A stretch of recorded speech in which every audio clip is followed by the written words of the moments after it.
Hi, my name is Bill Bradley. I'm an extreme endurance athlete, and this is my video newsletter. The topic of today's newsletter is stay away from cow die people. What I mean by a cow die person. So there's this story that's way back in the day. I heard it when I was in my mid-20s. So if you get a cow in America, this is how the story goes. If you get a cow in America, your neighbor wants to own and earn enough money that they can buy a cow too. Kind of like the Jones-Smith thing. Then it goes through all these countries. And then it goes back to Soviet Union Russia. Back in the day, super depressed. And they would say, what happens when you get a cow in Russia? Your neighbor wants your cow to die. They don't want to go out and try and earn enough money to get a cow. They just want your cow to die so they don't have to feel bad about them not having a cow. Now, neither one of you have a cow. I've had 2 periods in my life where cow die people really sprung up. And what I notice is when you make a move, when you get out of, everybody's comfortable with you in this little position in your life. You're at this certain level, right? If you start to jump to this level, these people down here, some of them will want you to come back down because they don't want it. They're not going to show the guts, or for whatever reason, they're not going to try and jump up to this next level. They just want you to come back to their level. They want your cow to die. The first time I had that happen when I was in the video business. And when I opened my little store, to begin with, the one with credit cards and all my friends were very supportive at the time. But then when I went from the little store and I made the move into the bigger store, like at that time it was a 4,000 foot store from an 800 foot store, because I'd heard about Blockbusters and that they were coming our direction.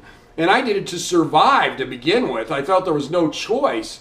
But boy, did it stir up all the people in town there was like 13 video stores or something in our little town back then. We all had our little piece of the pie.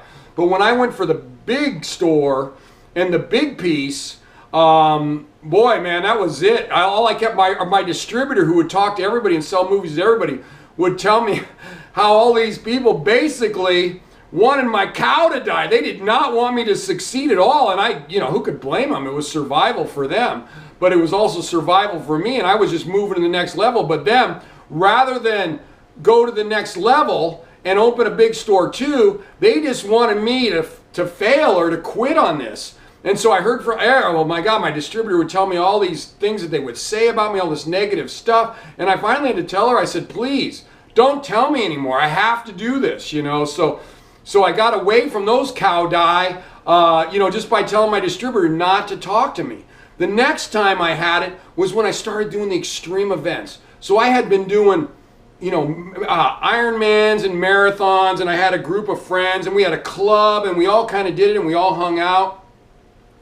And then when I moved up and I started running the ultras and I went to a 100-mile run, oh my God, then I started hearing, I was on Facebook and Twitter and all this, and I started hearing how, that I had bit off more than I could chew, and how these people and how fast you have to be and how good you have to be to run 100 miles. And especially when I went for the one in Alaska, oh my God, then it was like, what are you thinking? I mean, what makes you think you're qualified to run this race in Alaska?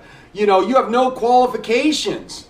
And I remember, and I told my dad, I go, God, every time I open up my Facebook or my Twitter when I announce that I'm going to do some new event, I just get nailed. There's usually 3 or 4 of these comments that are just so negative, and they would bring me down. And I didn't have tons of confidence. I hadn't even done these things yet. I just had the passion that I wanted to do them.